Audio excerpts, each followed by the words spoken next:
Hello everyone, very warm welcome to my channel learning with Komal. तो आज की video में हम नॉन रेजिडेंट असेसी कौन होता है, साथ में डिटर्मिनेशन ऑफ इनकम से रिगार्डिंग जो भी हमारे प्रोविजंस दिए गए हैं इनकम टैक्स एक्ट 1961 में, उसको हम स्टडी करेंगे। स्क्रीन पे आप जैसे देख ही सकते हैं section 44B, 44BB, BBA, triple BB triple B और DA, इन सारे सेक्शंस को आज एक्सप्लेन करूंगी। आज की वीडियो आपके लिए काफ़ी ज़्यादा हेल्पफुल एंड यूज़फुल होगी। वीडियो को लाइक शेयर कमेंट अभी से कर दें। चैनल को सब्सक्राइब ज़रूर करें अगर आपने अभी तक हमारे चैनल को सब्सक्राइब नहीं किया है, और साथ में बेल आइकन को भी प्रेस ज़रूर करें ताकि हमारी न्यू वीडियोस का नोटिफिकेशन आपको सबसे पहले मिल जाए। वीडियो को लाइक करें और ज़्यादा से ज़्यादा क्लास ग्रुप में शेयर करें। चलिए फिर स्टार्ट करते हैं आज का टॉपिक। तो जैसा कि आप स्क्रीन पे देख सकते हैं, सबसे पहले हमें क्वेश्चन गिवन है कि who is non resident assessee, कौन होता है नॉन रेजिडेंट असेसी, और हमें प्रोविजंस डिस्क्राइब करने हैं। तो हम स्टार्ट करते हैं अपना क्वेश्चन सबसे पहले कि नॉन रेजिडेंट असेसी कौन होता है। तो नॉन रेजिडेंट असेसी वो असेसी होता है जो कि सेटिस्फाई नहीं करता बेसिक कंडीशंस को। अब वो बेसिक कंडीशंस क्या होती हैं? बेसिक कंडीशंस वो ऐसी बेसिक कंडीशंस होती हैं, तो ये हमारी दो बेसिक कंडीशन होती हैं। अगर असेसी एक इंडिविजुअल जो है इन दोनों में से किसी भी एक कंडीशन को भी सेटिस्फाई नहीं करता, वो नॉन रेजिडेंट असेसी कहलाता है। पहली कंडीशन है कि वो असेसी 182 डेज जो है मिनिमम इंडिया में ही रहना चाहिए उस ईयर में। एक साल में जो भी जिस भी ईयर का असेसमेंट हो रहा है उस ईयर में उसका 182 डेज इंडिया में ही रिसाइड होना ज़रूरी है। अगर वो नहीं होता, मतलब 182 डेज वो प्रीवियस ईयर में इंडिया में नहीं रहता, तो वो नॉन रेजिडेंट असेसी कहलाएगा। दूसरी बेसिक कंडीशन होती है कि वो इंडिया में रिसाइडेड होना चाहिए 356 days 365 days in the immediately preceding 4 year. कहने का मतलब है जो इससे पहले के इससे पहले के जो 4 साल है, उन 4 सालों में वो कम से कम 365 डेज होना ज़रूरी है, इंडिया में रिसाइड करना उसका ज़रूरी है। ये बेसिक कंडीशन होती है, और अगर वो ऐसा नहीं करता तो इट मीन्स कि वो क्या है, नॉन रेजिडेंट असेसी है। साथ में इस कंडीशन के बारे में एक बात और भी बोली गई है कि करंट फाइनेंशियल ईयर में उसका 60 डेज होना जरूरी है, 60 डेज रिसाइड करना जरूरी है। ठीक है, तो ये बेसिक कंडीशन है। तो अगर कोई इंडिविजुअल असेसी इन दोनों बेसिक कंडीशंस में से एक भी कंडीशन को सेटिस्फाई नहीं करता, इट मींस कि वो क्या है, नॉन रेजिडेंट असेसी है। लेट्स टॉक अबाउट, तो यहाँ पे साफ साफ लिखा है कि an individual is a non resident in India. एक इंडिविजुअल नॉन रेजिडेंट इंडिया का तभी कहलाएगा if he does not satisfy any of the basic condition, जो कि अभी हमने पढ़ी कि अगर वो एक भी बेसिक कंडीशन को पूरा नहीं करता वो नॉन रेजिडेंट असेसी कहलाता है। और साथ में ही हमें एक बात बोली गई है कि नॉन रेजिडेंट के केस में हम एडिशनल कंडीशंस को रेलेवेंट नहीं मानते। कहने का ये मतलब है हम एडिशनल कंडीशन की तरफ तो देखते ही नहीं है, हम सिर्फ और सिर्फ बेसिक कंडीशन को देखेंगे कि अगर हाँ बेसिक कंडीशन सेटिस्फाई नहीं हुई, इट मीन्स कि वो नॉन रेजिडेंट असेसी है। एडिशनल कंडीशन की तरफ हम नहीं देखते, तो इसीलिए मैंने आपको एडिशनल कंडीशन इस वीडियो में नहीं बताई। बेसिक कंडीशन बतानी ज़रूरी थी, वो बता दी मैंने आपको कौन सी होती है। Let's talk about this chart. Residential status का एक चार्ट गिवन है हमें कि रेजिडेंट होता है या फिर वो नॉन रेजिडेंट होता है। और रेजिडेंट जो हमारे दो टाइप के होते हैं, ऑर्डिनरी रेजिडेंट और नॉट ऑर्डिनरी रेजिडेंट। तो बेसिकली हमने बात तो किसकी करनी है, नॉन रेजिडेंट की, कि जो which does not fulfil any one of the basic condition, जो कि एक भी बेसिक कंडीशन को सेटिस्फाई ना करे, फुलफिल ना करे, इट मीन्स कि वो नॉन रेजिडेंट असेसी है। अब हम उसकी इनकम को डिटरमाइन करने के रिगार्डिंग जो हमें प्रोविजंस गिवन है ना इनकम टैक्स एक्ट 1961 में, वो हम स्टडी करने जा रहे हैं, जो कि काफ़ी इंपॉर्टेंट टॉपिक है। तो नंबर 1 पॉइंट है कि इनकम डीम्ड टू अक्रू और अराइज इन इंडिया, कि वो इनकम जो है वो इंडिया की इनकम मानी जाएगी। कहने का ये मतलब है कि नॉन रेजिडेंट्स की इनकम डीम्ड टू अक्रू और अराइज इन इंडिया, यानी कि वो इंडिया की इनकम ही मानी जाएगी।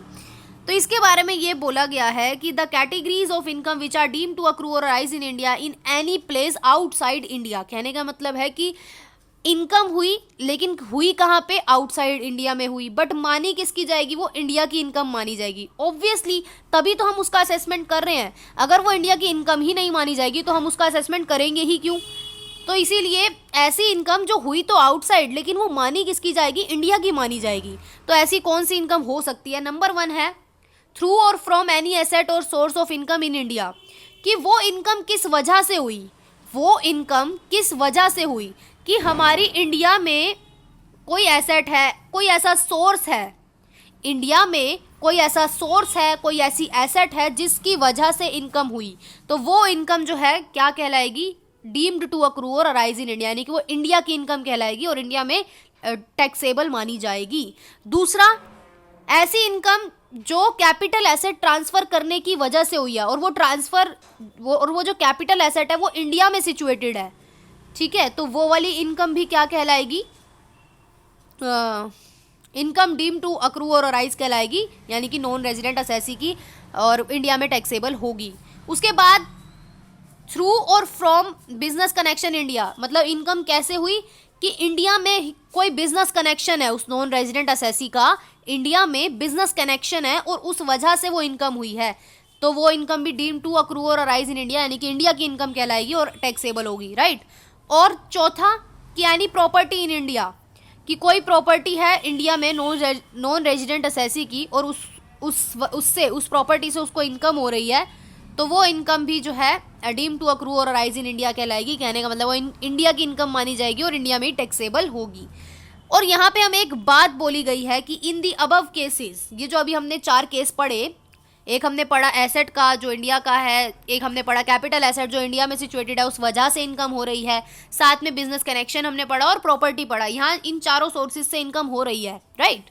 लेकिन इन्होंने कहा है कि if the income can not be determined definitely, अगर इनकम जो है डेफिनेटली सही से निकाल नहीं पाते, हम कैलकुलेट नहीं कर पाते, तो हम क्या करेंगे, तो हम क्या करेंगे कि टर्नओवर का परसेंटेज लेंगे कि हाँ भाई उस नॉन रेजिडेंट असेसी का टर्नओवर क्या है, कितना उसने रिवेन्यू रिसीव किया, तो उसका हम कुछ परसेंटेज लेंगे असेसिंग ऑफिसर, और फिर उस हिसाब से जो है वो टैक्सेबल होगी। फॉर एग्जांपल कि उस नॉन रेजिडेंट असेसी का जो टर्नओवर है, वो एक एग्जांपल ले लेती हूँ, 1 लाख है, ठीक है, 1 लाख है, तो 1 लाख का हमने एक परसेंटेज ले लिया सर्टेन, कोई भी फॉर एग्जांपल 10% ले लिया, तो 10,000 हो गया। तो अब 10,000 जो है ये क्या मानी जाएगी, इनकम मानी जाएगी, और इस इनकम पर क्या होगा, टैक्स लगेगा, जितना भी होगा 30% जो भी है ना। तो ये पहला पॉइंट ये था। तो दूसरा जो पॉइंट है कि in any manner as the assessing officer may deem fit, कहने का मतलब है कि असेसिंग ऑफिसर को जिस हिसाब से लगेगा वो उस हिसाब से इनकम को डिटरमाइन कर लेगा। बस पहला हमारा क्लियर है पॉइंट। दूसरे पे आ जाते हैं 44B सेक्शन पे। तो ये क्या बोलता है कि पीजीबीपी को कंप्यूट करना है, प्रॉफिट एंड गेन्स कंप्यूट करने हैं, और वो प्रॉफिट एंड गेन्स जो है वो किस वजह से हो रहे हैं, मतलब कौन से बिजनेस से रिलेटेड है, शिपिंग बिजनेस से रिलेटेड है। ध्यान रखना है 44B जो है वो शिपिंग बिजनेस से रिलेटेड है, और वहाँ से कोई प्रॉफिट एंड गेन्स हुआ है नॉन रेजिडेंट असेसी को, तो हम उसका कंप्यूटेशन कैसे करेंगे। तो section 44B provide that profit and gains of a non resident engaged in the business of operation of ships, कि 44B जो है वो नॉन रेजिडेंट जो है वो कौन से बिजनेस में एंगेज है, शिप्स के बिजनेस में, और वहाँ से उसको कोई प्रॉफिट एंड गेन हो रहा है, तो हम क्या करेंगे 5% लेंगे aggregate of the following amount. अब इसका क्या मतलब हुआ, इसका ये मतलब है, देखो कोई नॉन रेजिडेंट असेसी है ना जो वो शिपिंग बिजनेस करता है, शिपिंग का मतलब तो समझते हो ना, गुड्स का एक्सपोर्ट इंपोर्ट ये सब होता है शिपिंग में, राइट। तो अब शिपिंग बिजनेस से वो जितना भी रिवेन्यू रिसीव करेगा, जितना भी, not income, I am talking about revenue, जितना भी वो अमाउंट रिसीव करेगा या जितना भी वो अमाउंट पे करेगा, लिखा है ना यहाँ पे, जितना भी वो अमाउंट पे करेगा या जितना भी अमाउंट ऑफ वो रिसीव करेगा, जैसे कि वो अमाउंट किसके लिए हो सकती है, मतलब जैसे कि आप देखो शिपिंग बिजनेस की बात करें तो इट मीन्स कि कैरिएज ऑफ पैसेंजर, कि आप जो है पैसेंजर्स कैरी कर रहे हो। देखो शिप में पैसेंजर्स जाते हैं, हम मानते हैं, तो आप उनसे कैरिएज भी लेते हो ना, भाड़ा जिसको हम हिंदी में बोलते हैं, तो वो क्या है, एक तरीके से रिवेन्यू है उस शिपिंग बिजनेस का।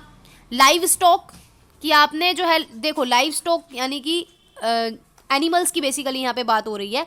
तो जब हम एनिमल्स लाइव स्टॉक का जब हम क्या करते हैं कैरिएज, यानी कि हम लाइव स्टॉक को भी एक देश से दूसरे देश, एक शिप से दूसरे भेजते हैं, है ना, तो अगर वहां से अगर कोई अमाउंट रिसीव हो रही है, या फिर आप गुड्स शिप कर रहे हो किसी पोर्ट आउटसाइड इंडिया, जो ऐसा पोर्ट है इंडिया के आउटसाइड, वहां पे आप शिप कर रहे हो, तो जो भी अमाउंट इन सारी एक्टिविटीज से आप रिसीव करोगे ना, जो भी अमाउंट एक नॉन रेजिडेंट असेसी इस शिपिंग बिजनेस से रिसीव करेगा ना, फॉर एग्जाम्पल उसने रिसीव करी, टोटल मैं यहाँ पे ले रही हूँ 50 लाख, एक पल को मान के चलते हैं 50 लाख उसने वो रिसीव करी, तो हम टैक्स कैसे लगाएंगे? हम प्रिजम्पटिव बेसिस पर टैक्स लगाएंगे। प्रिजम्पटिव बेसिस का ये मतलब होता है कि हम एक सर्टेन परसेंटेज लेंगे और उस सर्टेन परसेंटेज को ही हम क्या मानेंगे? इनकम मानेंगे, और उस इनकम पर हम क्या लगाएंगे? टैक्स लगाएंगे।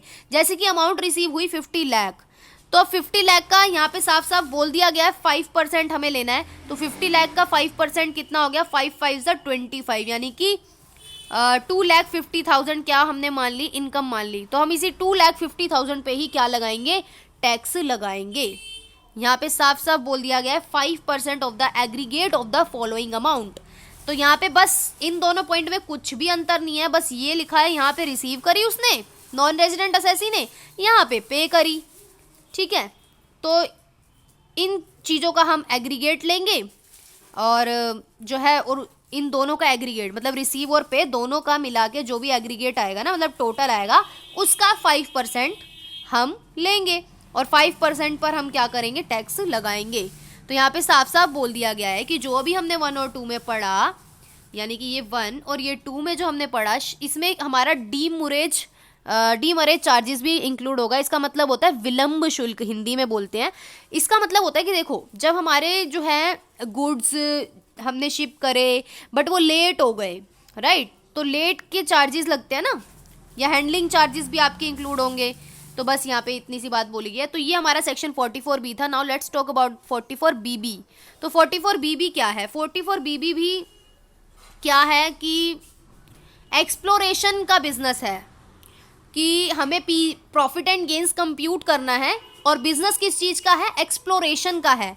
और ऑब्वियसली प्रिजम्पटिव बेसिस क्या होता है? मैंने अभी आपको बताया कि हम क्या करते हैं, पहले से ही हम ना एक परसेंटेज सोच के चलते हैं कि जितना भी एक नॉन रेजिडेंट असेसी को अपने बिजनेस से रिसीव होगा ना रिवेन्यू, उसका हम सर्टेन परसेंटेज लेंगे, उसी को हम इनकम मानेंगे, और उसी पे हम टैक्स जो है लगेगा। वो होता है प्रिजम्पटिव बेसिस, राइट। तो अब कंप्यूटेशन करनी है प्रॉफिट एंड गेन्स की, जो कि कनेक्शन किसके साथ है? Exploration business. ये एक्सप्लोरेशन बिजनेस क्या होता है?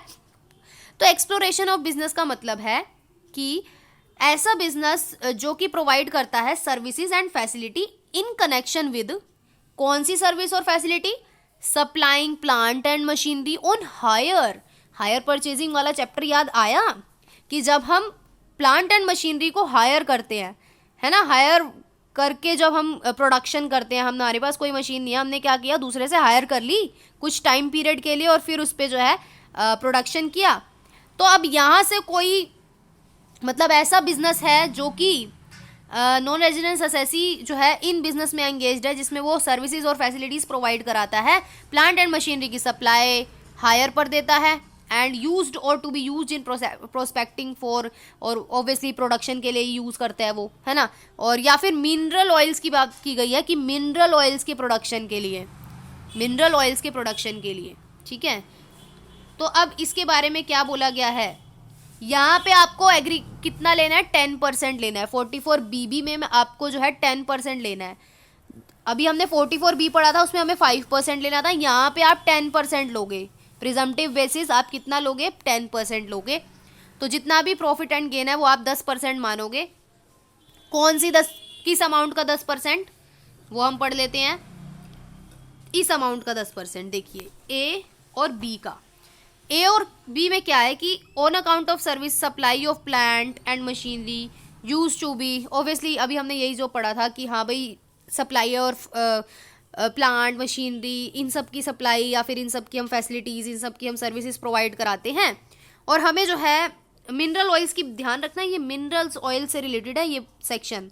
तो मिनरल ऑयल्स का प्रोडक्शन हो रहा है यहाँ पे, ठीक है। तो अब हमें यहाँ से, और यहाँ पे साफ साफ लिखा हुआ है आउटसाइड इंडिया, ठीक है, आउटसाइड इंडिया लिखा हुआ है यहाँ पे, लेकिन वो इनकम जो है रिसीव्ड और deem to be received in India है, यानी कि वो इनकम जो है इंडिया की इनकम मानी जाएगी, ठीक है। तो इस इनकम पर जो है इस जो भी अमाउंट यहाँ पे रिसीव होएगी और जो भी अमाउंट यहाँ पे रिसीव होएगी, ये केस है पेड और पेएबल का, ये है रिसीव वाला केस। ठीक है, तो यहाँ पे क्या बोला है, ऑन अकाउंट ऑफ सर्विस और facility or supply of plant and machinery for the purpose, जो अभी हमने पढ़ा,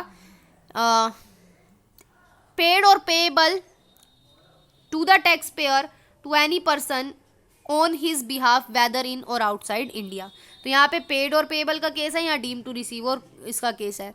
तो इन दोनों अमाउंट का जो हम जो है करेंगे और इसका जो है 10% हम निकालेंगे और उस पर हम जो है टैक्स लगाएंगे 44 BB के अंतर्गत।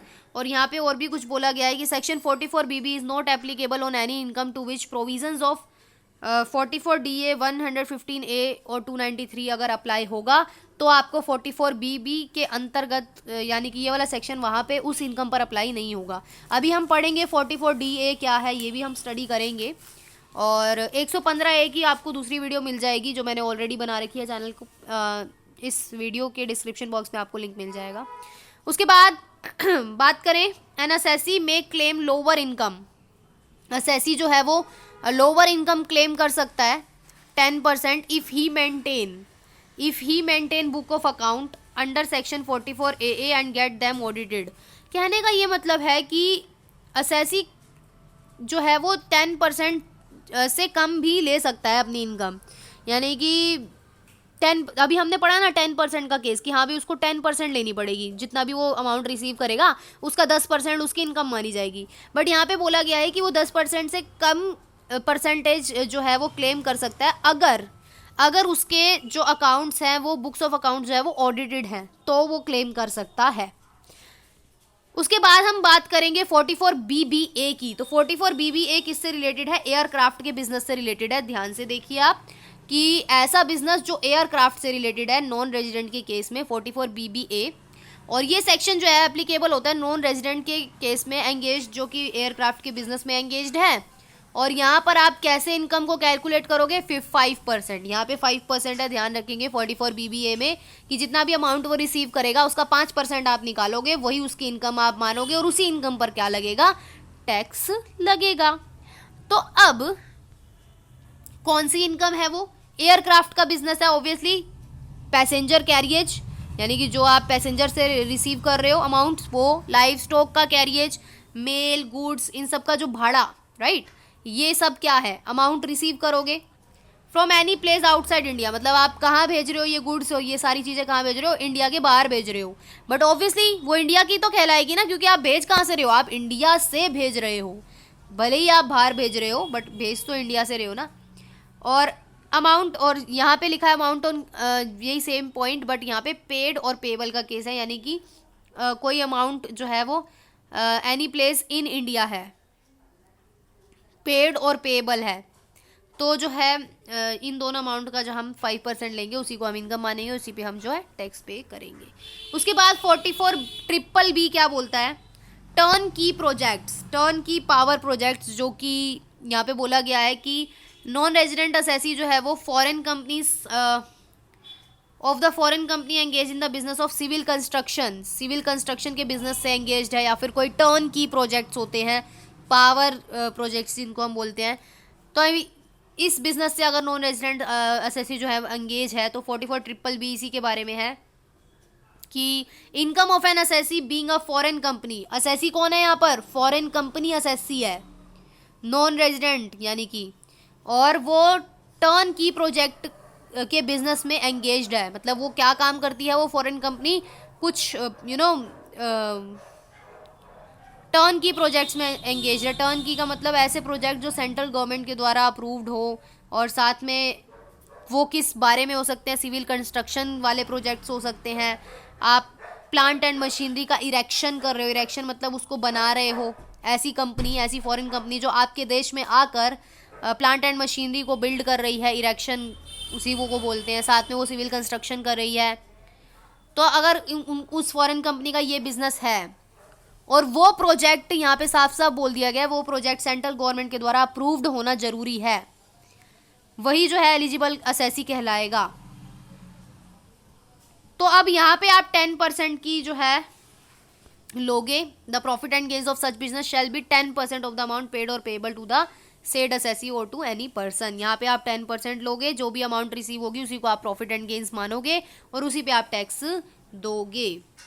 और साथ में ये भी लिखा हुआ है वही लोअर वाला जो अभी हमने पढ़ा था कि अगर उसको लोअर क्लेम करनी है तो उसके अकाउंट जो है वो ऑडिटेड होने चाहिए 44 AB के अंतर्गत। लेट्स टॉक अबाउट 44 DA जो कि हमारा लास्ट सेक्शन है।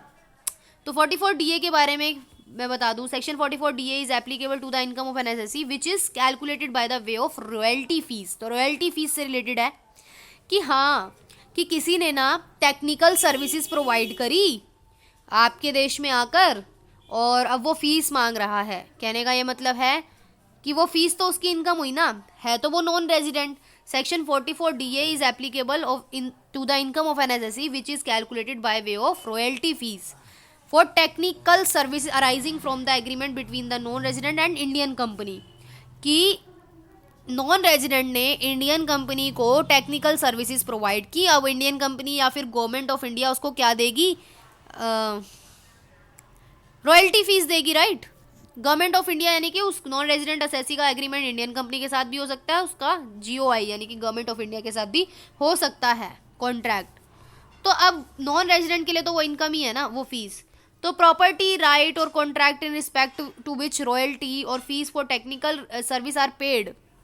अगर ऐसा कोई प्रॉपर्टी ऐसा कोई कॉन्ट्रैक्ट है जिसमें रॉयल्टी फीस जो है टेक्निकल सर्विसेज के लिए पे की जा रही है तो वो उसकी इनकम कहलाएगी। तो such non resident carries business profession in India through permanent establishment or fix place of profession. तो अब यहाँ पर टैक्स कैसे कंप्यूट करेंगे हम, तो यहाँ पे हमें दिया गया है कि following expenses are not allowed as deduction, कि कुछ ऐसे भी एक्सपेंसेस होते हैं जिसमें उस नॉन रेजिडेंट असेसी को डिडक्शन नहीं दी जाएगी। तो वैसे कौन से होते हैं, amount paid otherwise than reimbursement of actual expenses by the permanent establish to the head office or to any in other offices. कहने का मतलब है कोई अमाउंट पे करी उसने और by the permanent establish to head office, permanent establishment के द्वारा हेड ऑफिस को, और साथ में एक्सपेंडिचर किया उसने जो कि होली और एक्सक्लूसिवली किया गया परमानेंट इस्टेब्लिशमेंट के लिए। तो ये अगर ऐसे इस टाइप के अगर एक्सपेंसेस वो कर रहा है तो कोई डिडक्शन नहीं दी जाएगी। यहाँ पे साफ साफ ये बोला गया है, provision of section 44BB shall not apply in respect of any income covered under this section, कि 44B के BB के अंतर्गत जो भी प्रोविजन है वो अप्लाई नहीं होंगे। और बेसिकली 44 DA इसी के बारे में है, royalty fees for technical services के बारे में। आप इतना लिख सकते हो, कोई ज़रूरी नहीं है सारा लिखने के लिए। और मैं आपको बता दूं इसके अंतर्गत हमारे 172 सेक्शन भी आता है। तो 172 की मैंने एक सेपरेट वीडियो बनाई हुई है, आप वो वीडियो वॉच कर सकते हैं। डिस्क्रिप्शन बॉक्स में आपको उस वीडियो का लिंक मिल जाएगा। और उसके बाद टैक्स कंप्यूट करना, उसके बाद आता है हमारा, अगर आप 172 वाली वीडियो वॉच अलग से कर लेना, कंप्यूटेशन ऑफ टैक्स आता है उसके बाद हमारा, कि the computation of tax can be made here other than company और कंपनीज। तो कंप्यूटेशन ऑफ टैक्स अगर कोई कंपनी नहीं है, कहने का ये मतलब है देखो नॉन रेजिडेंट, अगर हम बात किसकी कर रहे हैं, नॉन रेजिडेंट असेसी की, वो कंपनी भी हो सकती है और वो एक पर्सन भी हो सकता है। तो पर्सन वाला केस ये वाला है और कंपनी वाला केस ये वाला है।